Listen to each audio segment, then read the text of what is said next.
talk about salt, because in my world, there's salt and salt. You eat the perimeter of the store, you eat healthy proteins, you eat your fruits and vegetables, and you salt your food a little bit because you need it, especially if you're active and you exercise and you sweat. Then there's salt hidden in all the packaged foods, hidden in all the canned goods, hidden in everything that you can imagine. But there's just salt and there's a lot of danger to it. Absolutely. I call it a slow poison, and our food supply is tainted with salt, and actually sodium is really the villain because it causes disease.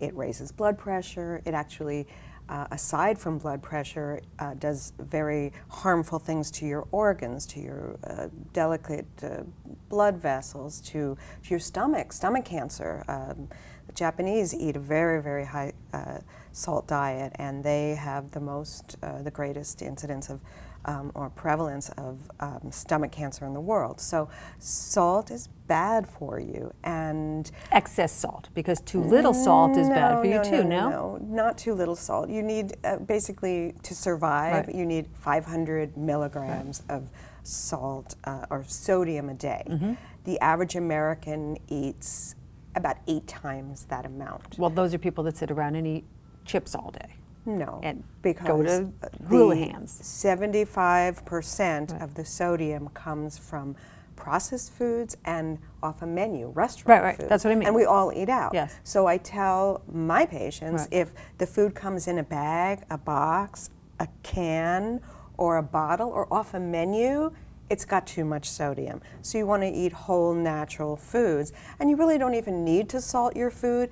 I try and convince my patients to use alternative seasonings because you can train your taste buds to appreciate the real taste of food.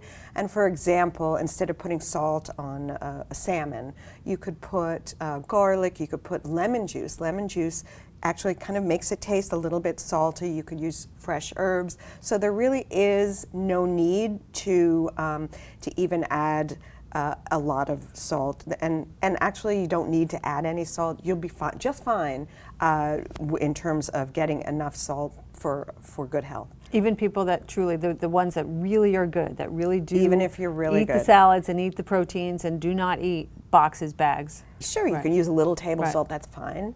But again, it's very hard in our society to not overeat salt. Now let me ask you a quick question.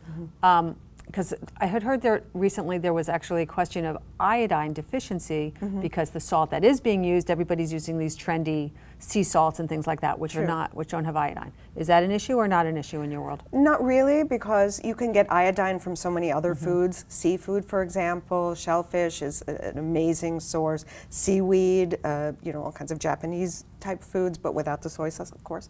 And iodine really is not so much of a problem in this country anymore. So I wouldn't worry about that. The problem is the sodium. All right. Thank you. The bottom line, Janet Bond Brill, is watch it on the salt, that we really don't need to extra salt. We're all over-salting ourselves. Right, and learn alternative seasonings. Train your taste buds. All right. Thanks so much. You're welcome. If you like what you saw today, come to bottomlineinc.com and see even more videos with Dr. Janet Bond Brill. And do me a favor, share it. Tell your friends about it because this is such important information. Cardiovascular disease is the #1 killer of men and women. We want the word out and we want people healthy.